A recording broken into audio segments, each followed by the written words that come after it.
Hello student, welcome to coherent English classes. मैं हूं आपका इंस्ट्रक्टर मोहम्मद जियाउल्लाह कमर। आप देख रहे हैं हमारे YouTube channel coherent English classes और आज हम लोग डिस्कस करेंगे कोहेरेंट स्पोकन सीरीज के वर्ड मीनिंग सेक्शन को। इस सीरीज में हम लोग लेकर आए हैं इंग्लिश स्पोकन और रिटन में इस्तेमाल होने वाले वैसे 3000 वर्ड्स जो आपके डे टू डे स्पोकन और रिटन में बार बार इस्तेमाल होते हैं।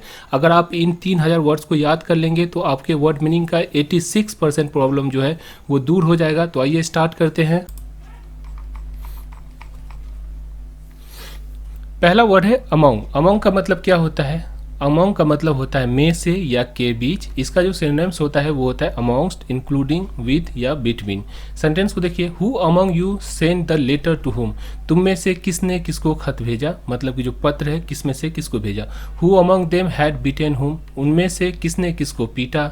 Who among them had attacked you, इनमें से किसने तुम पर हमला किया। You are also among my friends, मेरे दोस्तों में तुम भी शामिल हो। Unrest has spread among the youth due to unemployment, मतलब बेरोजगारी के कारण युवाओं में बेचैनी फैल गई। यहाँ पे अनएम्प्लॉयमेंट जो है एम्प्लॉयमेंट से बना है। एम्प्लॉयमेंट का मतलब होता है रोजी रोजगार और जो अनएम्प्लॉयमेंट का होता है बेरोजगारी। समझ में आ गया? स्प्रेड का मतलब फैलना है ना। और जो है सो अनरेस्ट, अनरेस्ट का मतलब क्या होता है? अनरेस्ट का मतलब होता है बेचैनी। समझ में आ गया? अगला वर्ड्स को देखिए, अमाउंट। अमाउंट का मतलब होता है राशि या रकम। इसका जो सिनोनिम्स है वो है क्वांटिटी, नंबर, वॉल्यूम। समझ में आ गया? सेंटेंस को देखिए, adjust the outstanding amount in my account, मेरे खाते में बकाया राशि समायोजित कर दो या फिर जोड़ दो। समायोजित करना या जोड़ना, इसका मतलब ये हुआ कि जैसे आप भी देखते होंगे कि बहुत सारे जो दुकानदार होते हैं, हम लोग क्या करते हैं कि एक महीने का उससे सामान लेते हैं और फिर जो है सो लास्ट में जब सैलरी मिलती है तो हम लोग जो है दुकानदार को देते हैं। तो ये जो बकाया खाता होता है उसके अंदर अगर आपको कहना हो कि ये जो सामान लेके जा रहे हैं आप मेरे बकाया खाते में जोड़ दीजिए, तो इसको इंग्लिश में कैसे बोलिएगा? Please adjust the outstanding amount in my account, मतलब कि मेरे खाते में जो बकाया राशि है उसको समायोजित कर दो या फिर जोड़ दो। अगला सेंटेंस है, did you forget our friendship for such a small amount of money. ये भी बहुत ही अच्छा सेंटेंस है, हम लोग बार बार बोलते हैं रोज़मर्रा की ज़िंदगी में। डे टू डे जो लाइफ है हमारी उसके अंदर हम लोग बार बार इस्तेमाल करते हैं। और ये है कि क्या तुमने अपनी दोस्ती इतने पैसों में भुला दिया, या फिर क्या तुमने अपनी दोस्ती इतने पैसे में गंवा दिया, या तुमने ये दोस्ती इतने पैसे के लिए जो है सो दोस्ती का परवाह नहीं किया। तो इसका मतलब होता है did you forget our friendship for such a small amount of money. समझ में आ गया? अगला जो वर्ड है वो है एनालाइज। एनालाइज का मतलब क्या होता है? एनालाइज का मतलब होता है विश्लेषण करना, छानबीन करना, जांच करना, जांचना या परखना। ये सब जो है क्या कहलाता है? एनालाइज कहलाता है। इसका जो सिनोनिम्स है वो है examine, test, investigate, interpret, evaluate, inspect. ये सब जो है एनालिसिस का सिनोनिम्स है। सेंटेंस को देखते हैं, the coach try to analyse the cause of defeat. Coach ने, जो टीम का जो कोच है, उसने हार के कारण का विश्लेषण करने की कोशिश की। The precise reasons for the disaster are difficult to analyse, यानी कि जो आपदा है, जो आपदा का मतलब क्या होता है? आपदा का मतलब जैसे बाढ़ हो गया या सुखाड़ हो गया या फिर जो अकाल होती है उसको कहते हैं डिजास्टर, मतलब आपदा। तो आपदा के जो सटीक जो कारण है उनका विश्लेषण करना मुश्किल है। तो इसको कैसे बोलिएगा इंग्लिश में? The precise reason for the disaster are difficult to analyse. अगला जो वर्ड है वो है एनालिसिस। इसे एनालिसिस भी कहते हैं और एनालिसिस भी कहते हैं। तो डिपेंड करता है आपको दोनों में से जो प्रोनाउंसिएशन बेहतर लगे उस प्रोनाउंसिएशन को आप जो है कर सकते हैं। तो एनालिसिस या एनालिसिस, इसका मतलब होता है विश्लेषण, छानबीन या जांच होता है। इसका सिनोनिम्स होता है examination, testing, evolution, evaluation, investigation, है ना। अब इसके जो सेंटेंस उसको देख लेते हैं। He has had an acute analysis of situation, उन्होंने स्थिति का गहन विश्लेषण किया है। The analysis of the samples provided valuable clue to the police, यानी कि नमूनों की जांच से पुलिस को अहम सुराग मिले। तो यहाँ पे देखिए क्लू का मतलब क्या होता है? क्लू का मतलब होता है सुराग, और जो है सैंपल का मतलब होता है नमूना। समझ में आ गया? आगे चलते हैं। अगला जो वर्ड है वो है एंशिएंट। एंशिएंट का मतलब क्या होता है? पुराना या प्राचीन या बहुत पुराने ज़माने का, जो आदिकाल का जो होता है उसको कहते हैं। इसका जो सिनोनिम्स है वो है एंटिक, ओल्ड, क्लासिकल, प्रीमिवल, और जो एंटोनिम्स है वो है modern, contemporary, up to date. Example को देखिए, you can see the remains of the ancient period in museum, यानी कि तुम जो है अगर देखना चाहते हो पुराने ज़माने की चीज़ तो अजायब घर में जाया करो, वहाँ पे आपको ये सारा इसका जो अवशेष है वो मिल जाएगा। तो रिमेन्स का मतलब क्या होता है? अवशेष।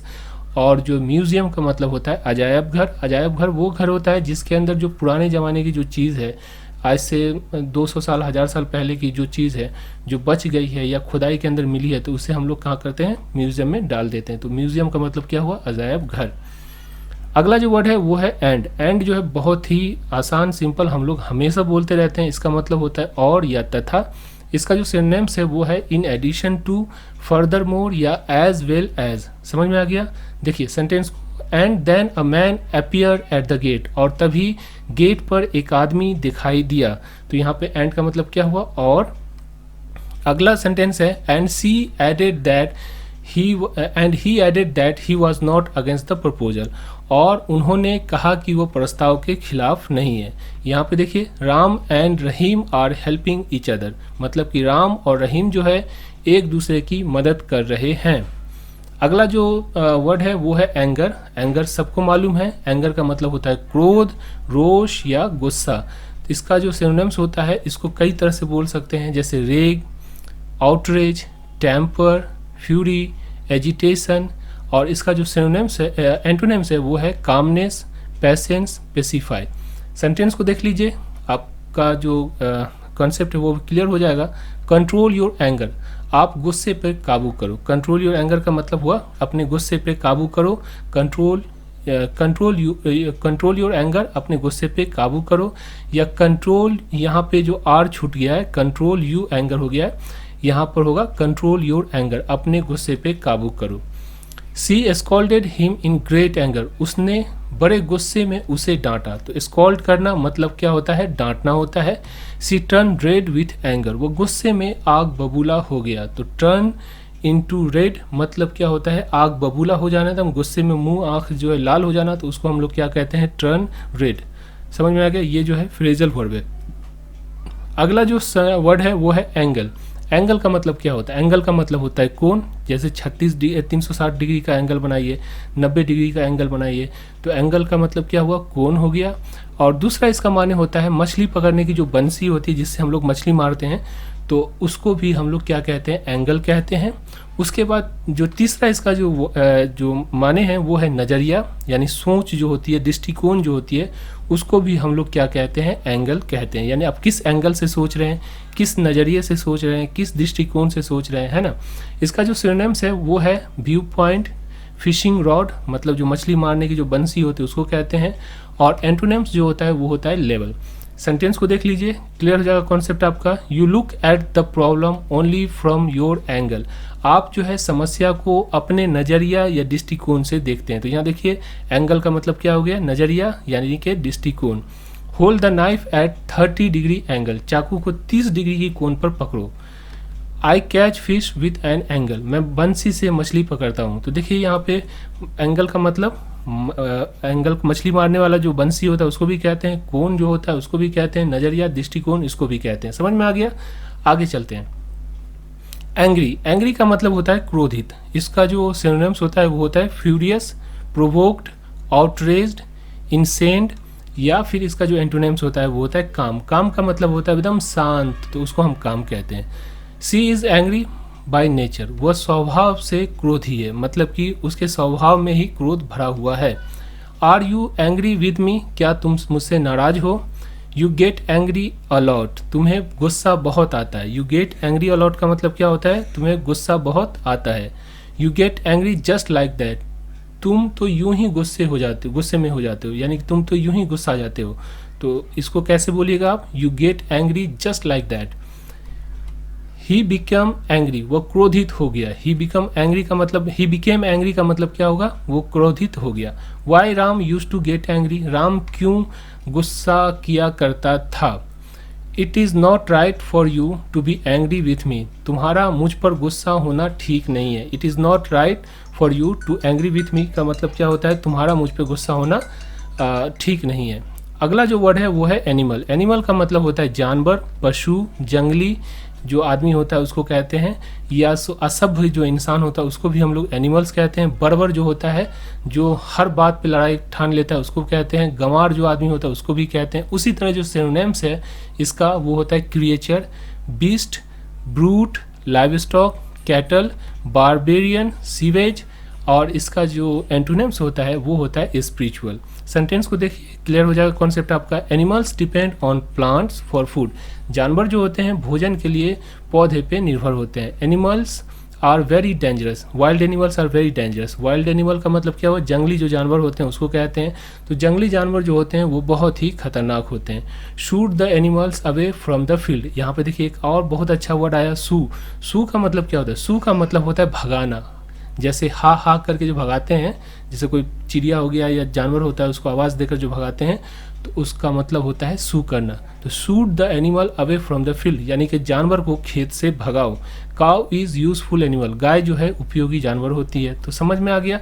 थोड़ा सा मेहनत कीजिए। देखिए ये बोरिंग वाली चीज़ तो है, लेकिन अगर आप वर्ड मीनिंग नहीं याद कीजिएगा तो फिर जो अगला जो स्टेप है आपका वो कैसे इम्प्रूव होगा, क्योंकि वर्ड मीनिंग पे ही सारा चीज़ डिपेंड होता है।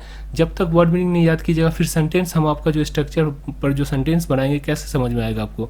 तो इसीलिए हम आपको कहते हैं कि थोड़ी सी परेशानी है, लेकिन हर परेशानी के बाद जो होता है क्या कि आसानी होती है। तो थोड़ी सी परेशानी है, इसे किसी भी तरह से करके 150 डेज मतलब कि 150 दिन के अंदर आपकी पूरी वर्ड मीनिंग अगर मेहनत कीजिएगा तो जस्ट फॉर 4 मंथ 5 मंथ्स के अंदर आपकी जो पूरी वर्ड मीनिंग 3000 स्टॉक हो जाएगी। इससे क्या होगा कि आपका 86% वर्ड मीनिंग का प्रॉब्लम दूर हो गया। फिर उसके बाद क्या करना है, उसके बाद कुछ नहीं करना आपको। आप जो है सेंटेंस हम लोग लेंगे, फिर उसके बाद जो हम आपकी रीडिंग हैबिट को डेवलप करेंगे, फिर उसके बाद लिसनिंग हैबिट डेवलप करेंगे, फिर उसके बाद जो है स्पोकन पे काम करेंगे। तो धीरे धीरे अगर इस तरह से स्टेप बाय स्टेप चलिएगा तो आपको कहीं भी परेशानी नहीं होगी। लेकिन अगर वर्ड मीनिंग याद नहीं कीजिएगा और रीडिंग हैबिट पे आप चले जाइएगा तो वहाँ पे क्या होगा कि वहाँ पे फिर जो है आप फंस जाइएगा, फिर जो है आपको बैक आना ही पड़ेगा, क्योंकि आप बीच से कभी भी स्टार्ट नहीं कर सकते हैं। आपको हमेशा कभी भी कोई चीज़ स्टार्ट करना हो तो शुरू से स्टार्ट कीजिए और अंत कर दीजिए फिर जाके आप जो सीख सकते हैं। तो आशा करता हूँ ये वीडियो अच्छी लगी होगी। इसका PDF फाइल आप कैसे डाउनलोड कर सकते हैं आइए हम आपको बताते हैं।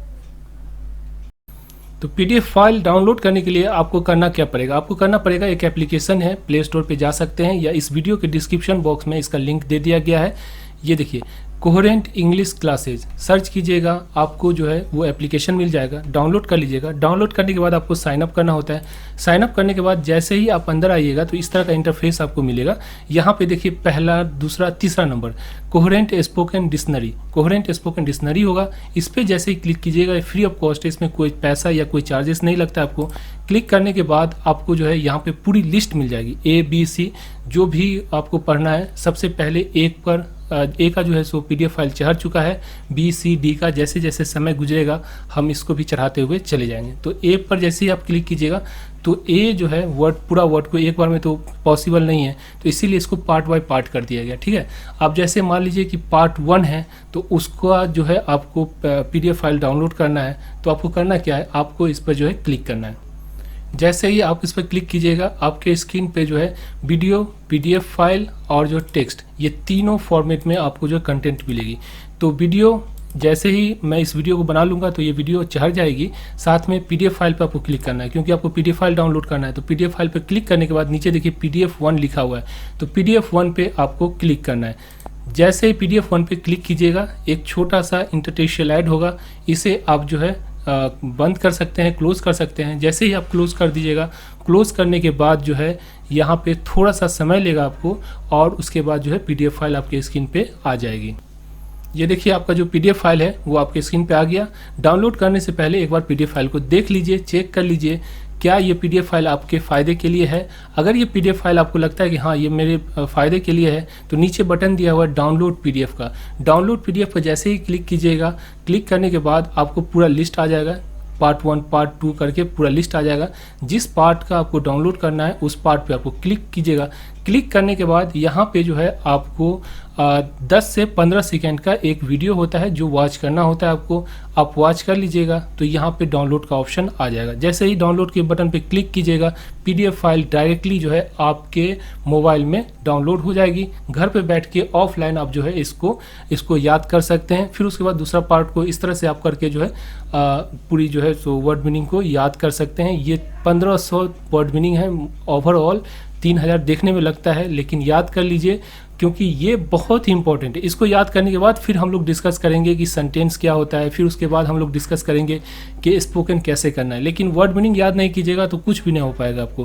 तो इसीलिए कहता हूँ वर्ड मीनिंग आप याद कीजिए। तो आशा करता हूँ ये वीडियो आपको अच्छी लगी होगी। अगर ये वीडियो अच्छी लगती है तो हमारी एप्लीकेशन को डाउनलोड कीजिए, हमारी यूट्यूब चैनल को सब्सक्राइब कीजिए ताकि कोई भी वीडियो मिस आउट नहीं कर सकें आप।